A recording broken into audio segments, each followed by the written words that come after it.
All right, these are the 14 awful excuses not to open a business. I don't have the money, number one. You're never going to have enough cash for funding, never. If you don't have enough capital to launch a business, the way you plan it, change your plan. And you can't always control what you have, but you can pretty much control what you do with what you have. So number two, I don't have the time.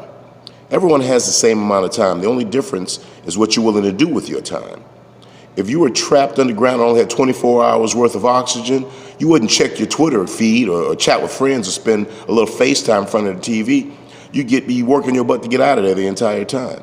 So you have to apply the same level of importance and urgency to what you want to accomplish, and your schedule will instantly clear. Just finding the time is always a matter of how badly you want it. Number three, I'm too scared. So join the club. Every entrepreneur is scared. So you have a choice. Let your fears hold you back. I guess you got to use the same fear that you have to do whatever it takes to succeed. Complacency is the enemy of achievement. Fortunately, fear drives complacency away. Number four, I don't have the right connections. Between company websites, LinkedIn, Facebook, Twitter, and all the other social media platforms, you can reach almost anyone besides the Pope and maybe Bono. The fact is, some people are surprisingly accessible. Of course, they may not respond, but that's probably your fault. So start small, start feasible, build a foundation. A great network is like a pyramid with a wide base, not a thin vertical line that goes straight to the top. Never forget that the more influential the person, the more blessings they'll be besieged with requests.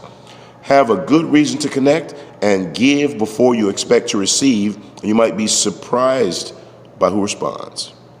Number five, I'm too late. Yeah, Jobs beat you to the graphical interface and mouse, but Xerox beat them. Zuckerberg wasn't the first in social media. The list goes on. Innovation is never one undone.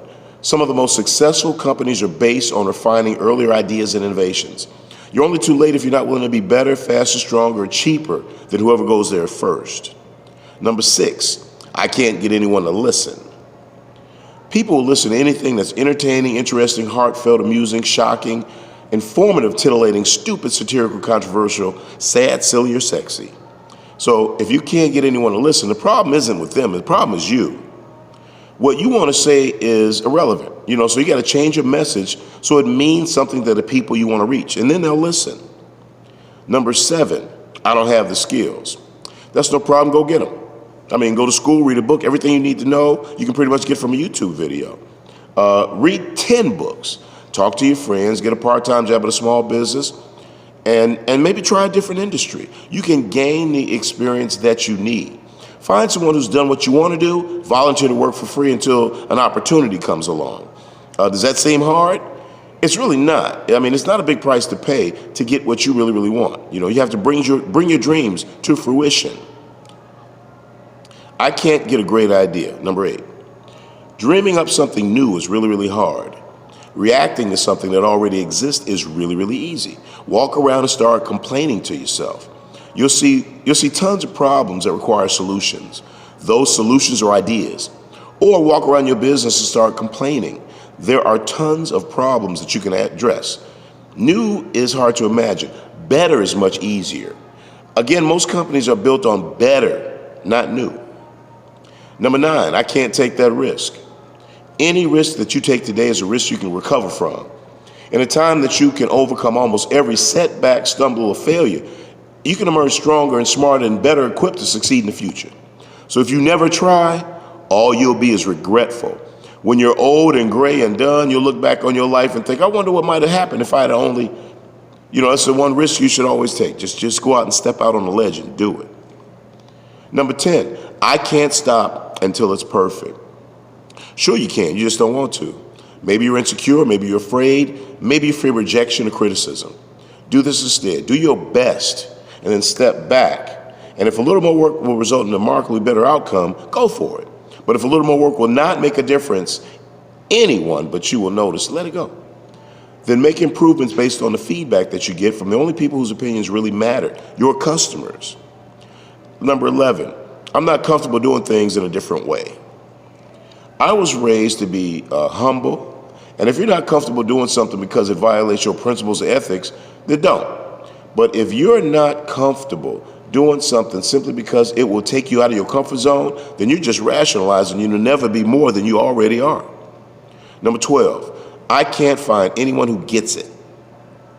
They get it. They get that it sucks.